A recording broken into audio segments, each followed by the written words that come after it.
It's time for Agro Buzz.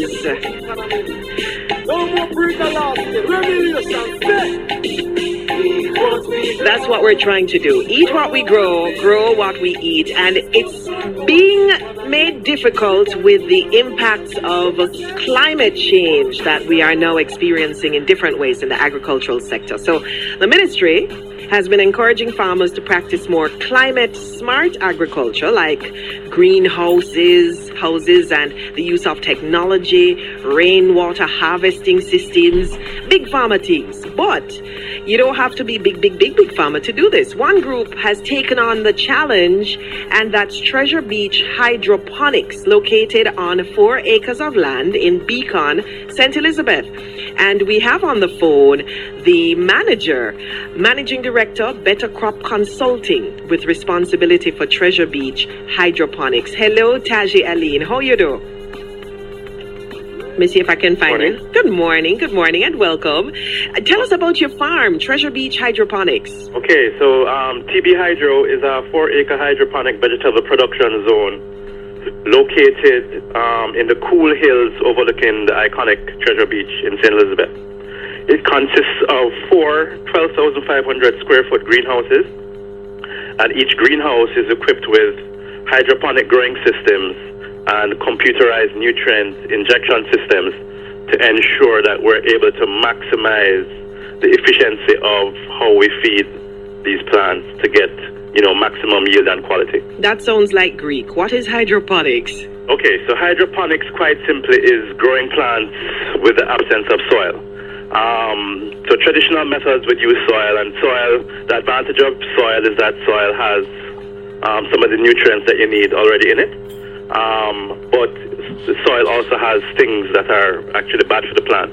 It has things that inhibit the plant from efficiently taking up the nutrients, and it also has pathogens and pests that also impact the plant negatively.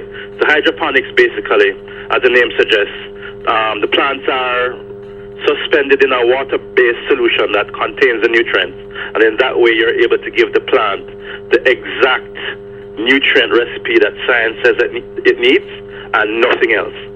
Wow. How long have you guys been doing this? Okay, so we've been doing it since 2019, and our experience so far has been really positive. To be honest with you, before I got into it and started to learn more about it, I thought it was mostly hocus pocus, and sometimes you think that things that work in other places probably won't work so well in Jamaica. But our experience really has been phenomenal.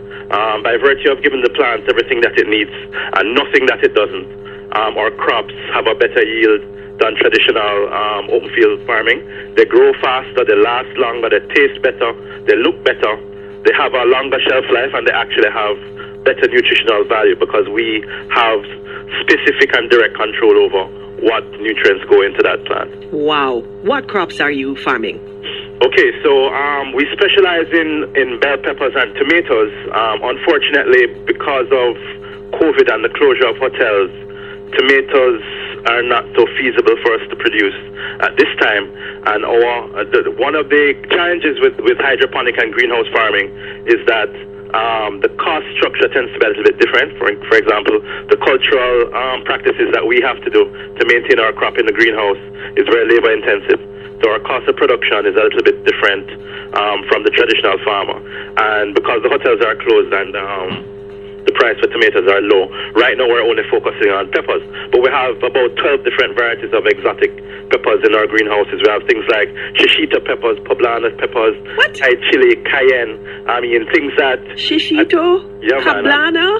Banana pepper, Thai chili pepper, poblano pepper, Santa Fe pepper, Cubanelle peppers, a host of internationally popular exotic peppers that I'm sure have hardly ever been grown in Jamaica, much less the region before, and they're all thriving and doing very well. Where do we get to buy those? Okay, so in response to COVID as well, to help the farmers, we set up a e-commerce website, which is labeled as Mandy Sunshine's Fresh Gourmet, and the website is www.freshgourmetja.com. But to make it a little bit easier for our customers as well, we also have, in the last 2 or 3 months, began to supply supermarkets in Kingston.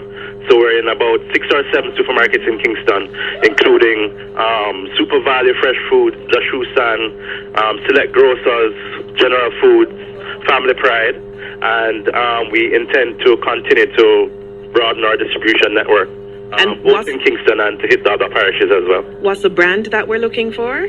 The brand is called Mandy Sunshine's Fresh Gourmet. Mandy Sunshine's Fresh Gourmet. I'm writing it down. So what other kinds of technology has your company been engaged in? Okay, so interestingly, of note, you'll recall that we had some terrible flood rains in November of 2020, and our agricultural sector was severely impacted. We are happy to report, as proof of our concept, that whilst everyone else was being impacted, we had a bumper crop, and we had absolutely no negative impacts from the flood rains. And that's because we use what is called protective agriculture, where our production areas are completely enclosed by UV resistant plastic on the top and antiviral mesh on the sides. So we also have elevated production areas to resist from flooding. So in that way, we're able to continue production even when there is adverse climatic conditions taking place, like heavy rain or floods. We also have rainwater harvesting from each one of the roofs, feeding into a 50,000-gallon water tank. So all that rain doesn't go to waste. We store it, and we have it to use in times when rainfall isn't as plentiful. This is absolutely fascinating. We'd love to chat with you more, Taji, but we've got to go. Thank you for sharing, and good luck. We're going to go look for Mandy Sunshine Fresh Gourmet. Thank you very much. In the supermarkets.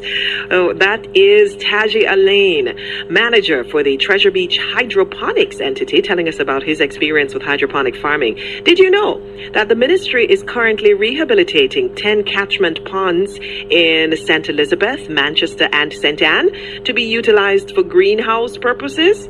Yep. Let's continue to support our farmers and say yes to fresh produce as we continue to eat what they grow and grow what we eat. For information on what's happening in the agricultural and agro-industry sector, visit the ministry's website, moa.gov.jm. Follow them on Facebook at Ministry of Agriculture and Fisheries. Check them out on Twitter and Instagram at MOAFJM. Join us again next week, Wednesday, for another Agro Buzz. It good for our economy.